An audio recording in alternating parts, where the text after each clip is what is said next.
언약궤와 관련된 세 가지 성물들. 우리는 앞에서 언약궤 모양과 재료와 크기와 의미를 살펴보았습니다. 언약궤는 하나님께서 임재하시는 장소이므로 매우 중요했으며 그 안에는 세 가지 내용물이 들어있었습니다.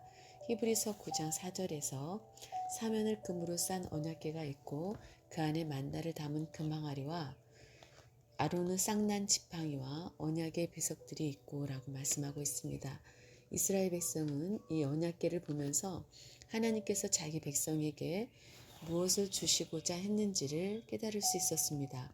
언약궤 속에 들어간 세 가지 물건은 모두 광야에서 주어진 것이지만 시기적으로 한꺼번에 주어진 것은 아니었습니다.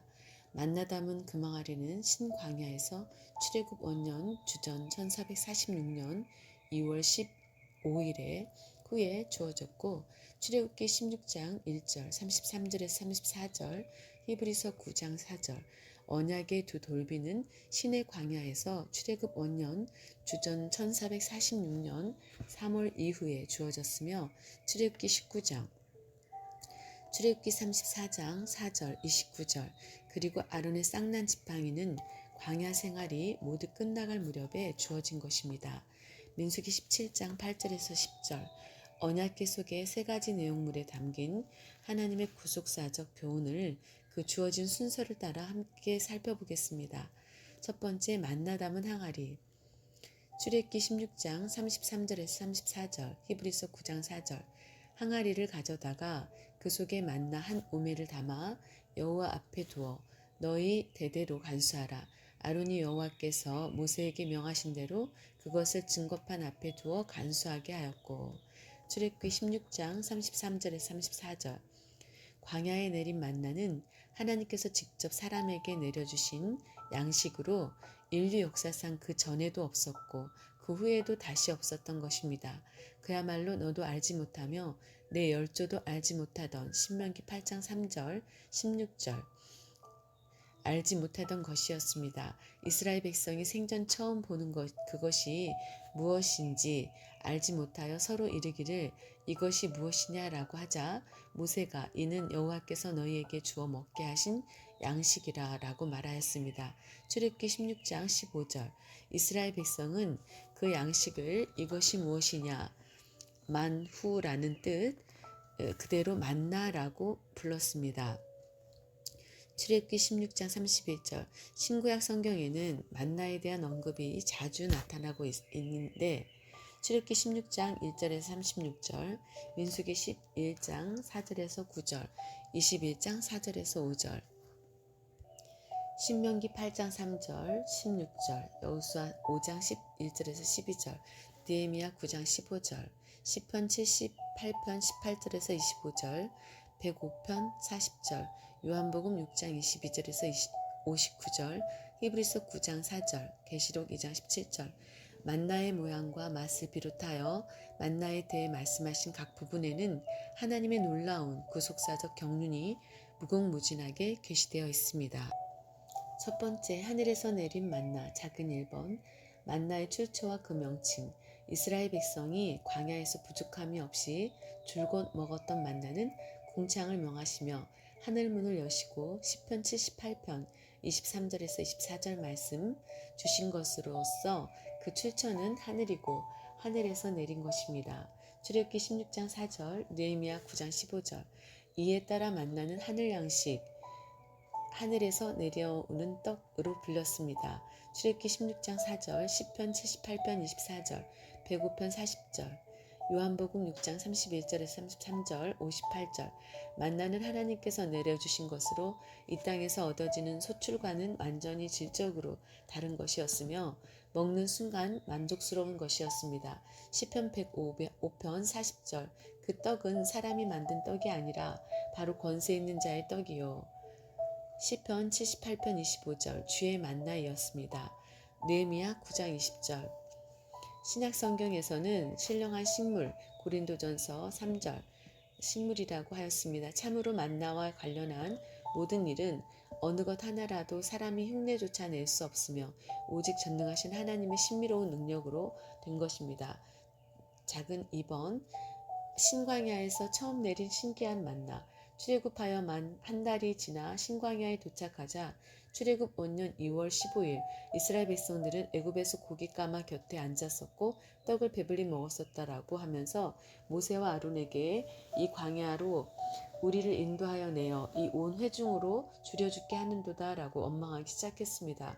출애굽기 16장 1절에서 3절 이스라엘 자손은 쇠풀부와 같은 애굽에서 굴욕적인 종노릇을 하며 말할 수 없이 비참한 생활을 하였습니다. 출애굽기 2장 23절, 3장 7절, 9절, 5장 6절에서 18절, 6장 6절에서 7절, 신명기 4장 20절, 왕상 8장 51절, 에레미야 11장 4절. 그러나 그때를 수치스러워 할 줄 모르고 오히려 미워하여 마치 먹고 사는데 전혀 문제가 없었던 것처럼 자랑삼아 허풍을 늘어놓은 것입니다. 저들의 원망은 단순히 배가 고파서가 아니라 저희가 저희 탐욕대로 식물을 구하여 그 심중에 하나님을 시험한 것이었습니다. 시편 78편 18절, 출애굽기 17장 7절, 민수기 14장 22절, 히브리서 3장 9절. 그런데 하나님께서는 단 하루도 지체하지 않으시고 그들에게 만나와 매출하기를 약속하시고 특별히 만나를 중심으로 한 규례를 주셨습니다. 출애굽기 16장 4절에서 5절, 출애굽기 16장 12절에서 내가 이스라엘 자손의 원망함을 들었노라. 그들에게 구하여 이르기를 너희가 해질 때에는 고기를 먹고 아침에는 떡으로 배부르리니 나는 여호와 너희 하나님인 줄 알리라 라고 확실히 약속하셨습니다. 그러나 저들은 하나님을 대적하여 말하기를 광야에서 능히 식탁을 준비하시랴 능히 떡을 주시며 그 백성을 위하여 고기를 예비하시랴 라고 하며 하나님을 끝까지 시험하였습니다.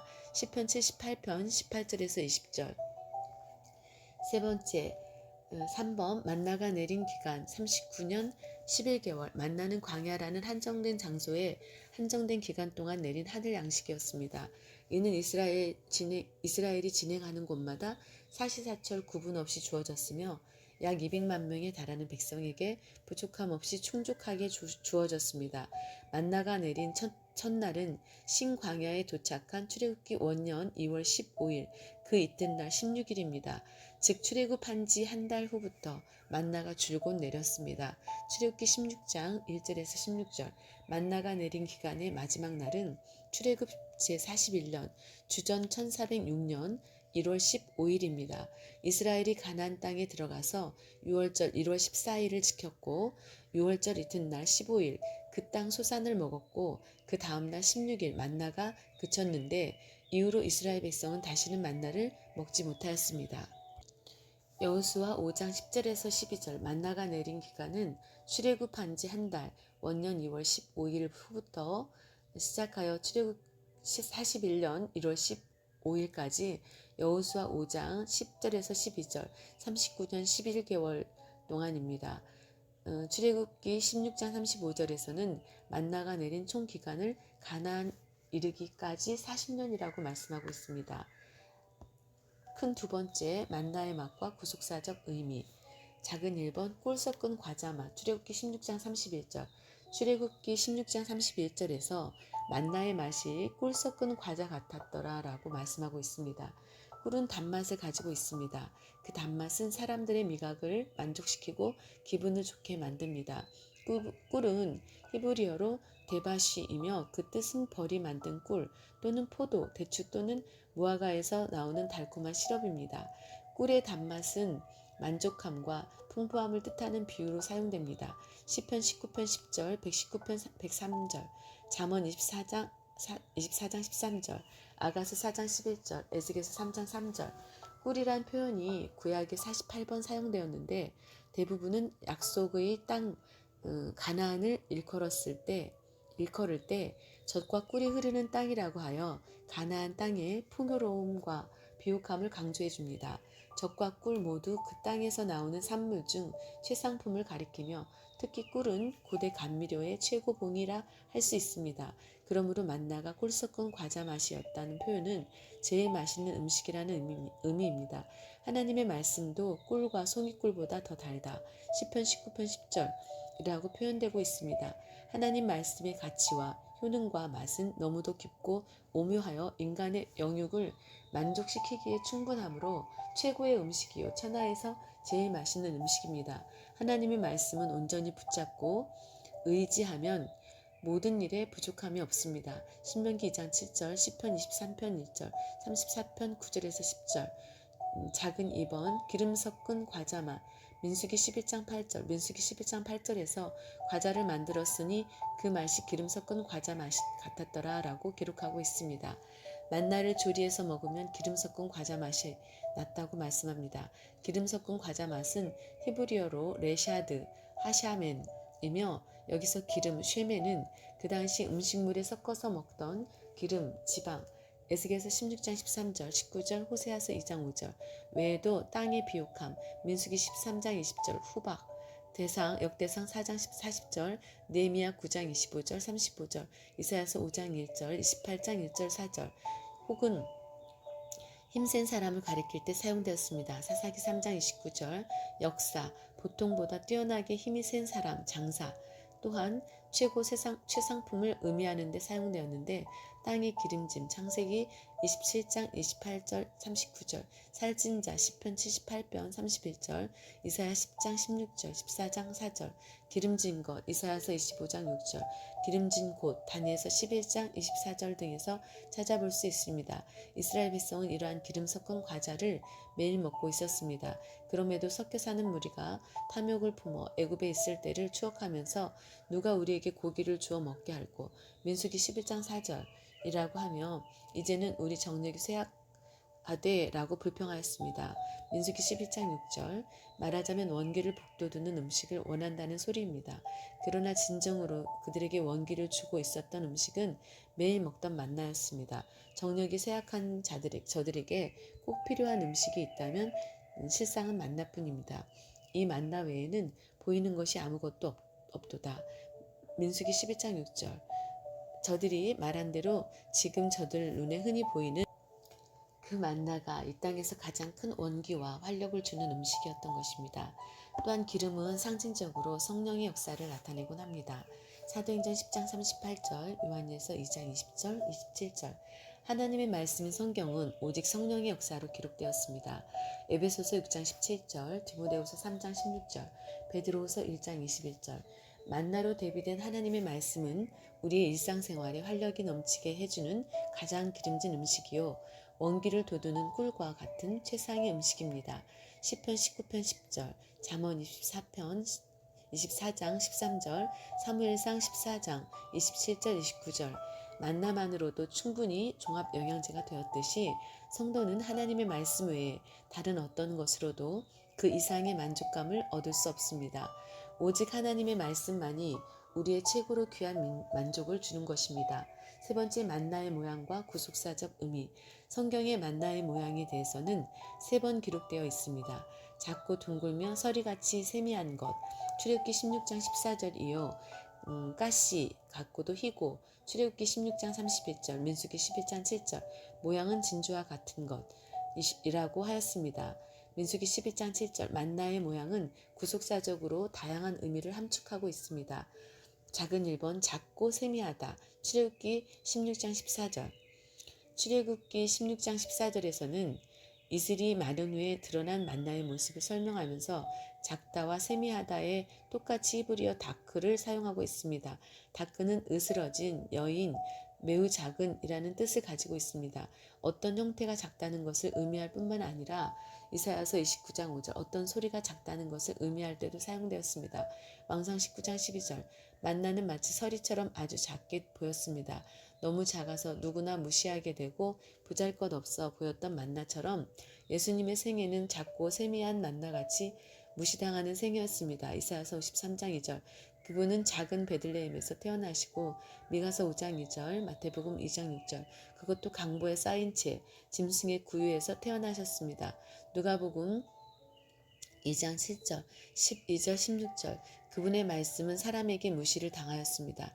요한복음 1장 46절 7장 14절에서 15절 52절 고향 땅 나사렛에서는 환영은커녕 배척을 받으셨습니다. 마태복음 13장 53절에서 58절 마가복음 6장 1절에서 6절, 누가복음 4장 22절에서 30절, 요한복음 4장 43절에서 44절, 요한복음 6장 41절에서 42절, 심지어 예수님의 형제들까지도 처음에는 예수님을 메시아로 믿지 않았습니다. 요한복음 7장 5절, 친속들도 예수님을 미쳤다고 하였습니다. 마가복음 3장 21절, 바리새인들은 바알세부를 힘입어 귀신을 쫓아낸다고 트집을 잡았습니다.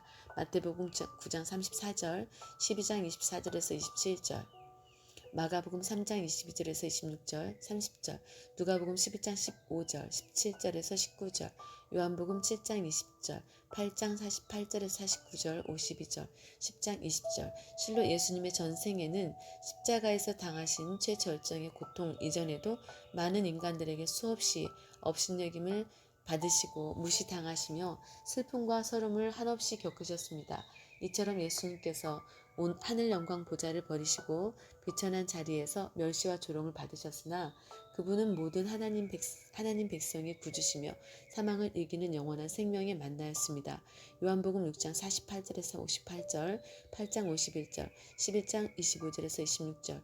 하나님께서 이스라엘 백성에게 작은 만나를 먹였듯이 마지막 때 작은 책을 갖다 먹으라고 명령하셨습니다. 계시록 10장 2절, 8절에서 9절. 작은 만나가 꿀 섞은 맛이었듯이 작은 책도 입에는 꿀같이 달았습니다. 계시록 10장 9절에서 10절. 그리고 작은 책을 먹은 사도 요한에게 많은 백성과 나라와 방언과 임금에게 다시 예언하여야 하리라고 말씀하고 있습니다. 계시록 10장 11절. 작은 두 번째 가시 같다. 출애굽기 16장 31절, 민수기 11장 7절. 가시, 제라가드는 지중해 연안에서 자생하는 미나릿과 1년생 고수프루의 씨를 말합니다. 그 씨는 약 3mm 정도로 매우 작습니다. 가시는 아무리 메마른 땅에 떨어져도 생명력이 강해서 싹을 틔웁니다. 작지만 강한 생명력으로 마른 땅을 뚫고 올라오는 모습은 영원한 생명 자체이신 예수 그리스도의 모습을 나타냅니다. 이사야서 53장 2절. 예수님의 생명이 사람들의 빛이 되어 생명 얻는 길을 열어주셨습니다. 요한복음 1장 4절. 예수님께서는 많은 사람으로 하여금 생명을 얻게 하시려고 자기 목숨을 대속물로 바치셨습니다. 마태복음 20장 28절. 십자가에 죽기까지 낮아지신 예수님께서는 하늘의 미랄이 되어 많은 열매를 맺으셨습니다. 요한복음 12장 24절에서 25절, 빌립보서 2장 8절. 한편 가시에 해당하는 히브리어 제라가드는 여자의 후손으로 오셔서 십자가에서 고통당하실 예수님의 모습을 시사하는 듯합니다. 제라는 씨, 후손이라는 뜻인데 예수님께서도 여자의 후손으로 오신 것입니다. 창세기 3장 15절, 마태복음 1장 16절. 가드는 미나릿과의 식물인데 가다드라는 단어에서 유래했습니다. 가다드는 관통하다, 깊은 상처를 받다라는 뜻으로 시편 94편 21절에서는 무죄자를 정죄하여 피를 흘리게 하는 것을 나타낼 때 사용됐습니다. 왕상 21장 6절에서 16절, 마태복음 27장 4절. 실로 예수님께서는 아무 죄도 없으신 분으로 고린도후서 5장 21절, 히브리서 4장 15절, 십자가에서 가시면류관과 목과 창으로 온몸에 깊은 상처를 받으시며 고통을 당하셨던 것입니다. 작은 세 번째 둥글다. 출애굽기 16장 14절. 둥글다에 해당하는 히브리어는 하스파스인데 NASB에서는 얇은 조각과 같은 이라고 번역하였습니다. 갈대아에서는 껍질을 벗겨져 떨어지다 라는 의미로 쓰이는데 마치 여러 겹으로 된 둥근 양파가 하나씩 벗겨지는 모양을 나타냅니다. 또한 우가리트어에서는 이 단어가 하샤프와 같은 의미로 사용됩니다. 하사프는 나무 껍질을 벗기다. 시편 29편 9절, 요엘서 1장 7절 치마를 벗기다. 이사야서 47장 2절, 에레미야 13장 29절, 요엘서 1장 7절 옷을 벗겨 적신이 되게 하다. 에레미야 49장 10절 라는 뜻입니다. 70인경에서는 하사프가 아포칼립토로 번역될 때가 있습니다. 시편 29편 9절, 이사야 52편 10절, 에레미야 13장 26절. 아포칼립토는 계시하다, 벗기다, 밝히다 라는 뜻으로 신약에서 동사로 26번, 명사로 18번 사용되었습니다. 누가복음 2장 32절, 고린도전서 1장 7절, 고린도후서 12장 1절, 갈라디아서 1장 12절, 데살로니가후서 1장 7절, 베드로전서 1장 7절, 13절, 4장 13절, 계시록 1장 1절. 영원한 생명의 만나로 오신 예수님께서는 껍질을 벗겨 실체를 드러내듯이 천국의 비밀을 드러내셨습니다. 마태복음 13장 11절, 34절에서 35절, 누가복음 8장 17절. 그러나 사람들이 그 비밀을 깨닫지 못하자 십자가에 달리시기 전날 밤에 이것을 비사로 너희에게 일렀거니와 때가 이르면 다시 비사로 너희에게 이르지 않고 아버지에 대한 것을 밝히 이르리라 라고 말씀하셨습니다. 요한복음 16장 25절, 요한계시록 2장 17절에서는 이기는 자에게 감추었던 만나를 주신다고 약속하고 있습니다. 여기에서 감추었던에 쓰인 헬라어 크립토는 감추다, 숨기다는 뜻 외에 비밀로 하다, 은유로 하다라는 뜻이 있습니다. 이 말씀대로 세상 마지막 때에는 하나님의 말씀이 점진적으로 밝게 알려지게 될 것입니다. 요한복음 16장 25절, 계시록 10장 2절, 22장 10절. 작은 4번 히다, 출애굽기 16장 31절. 히고에 해당하는 히브리어 라반이며 히고에 해당하는 히브리어는 라반이며 투명하고 밝고 빛나는 것을 의미합니다. 즉 만나는 순수하고 순결한 식물입니다. 흰색은 구속사적으로 특별한 의미를 가집니다. 첫째, 예수 그리스도의 무죄하심, 로마서 8장 3절에서 4절, 고린도후서 5장 21절, 히브리서 4장 15절을 나타냅니다. 히다라는 단어는 70인경에는 류코스로 번역되었습니다. 변화산에서 예수님의 옷이 빛과 같이 휘어졌습니다. 마태복음 17장 2절, 누가는 그 옷이 휘어져 광채가 났던 것으로 누가복음 9장 29절, 마가는 그 옷이 광채가 나며 세상에서 빨래하는 자가 희게 할 수 없을 만큼 심히 휘어졌던 것으로 묘사하고 있습니다. 마가복음 9장 3절, 요한계시록에 나타난 예수님의 모습은 그 머리와 털의 희기가 흰 양털 같고 눈 같으며 그의 눈은 불꽃 같았으며 계시록 1장 14절, 다니엘서 7장 9절, 예수님께서 재림하실 때 흰 구름을 타고 오십니다. 계시록 14장 14절, 심판하러 오시는 예수 그리스도께서는 흰 말을 타고 오시며 계시록 19장 11절, 하늘의 군대들은 희고 깨끗한 세마포를 입고 흰 말을 타고 따릅니다. 계시록 19장 14절. 둘째, 흰색은 구속사적으로 예수 그리스도로 말미암아 죄 씻음 받았음을 의미하는 특별한 색입니다. 시편 51편 7절, 이사야서 1장 18절, 다니엘서에서는 많은 사람이 연단을 받아 정결케 되며 희게 할 것이다 라고 말씀하고 있습니다.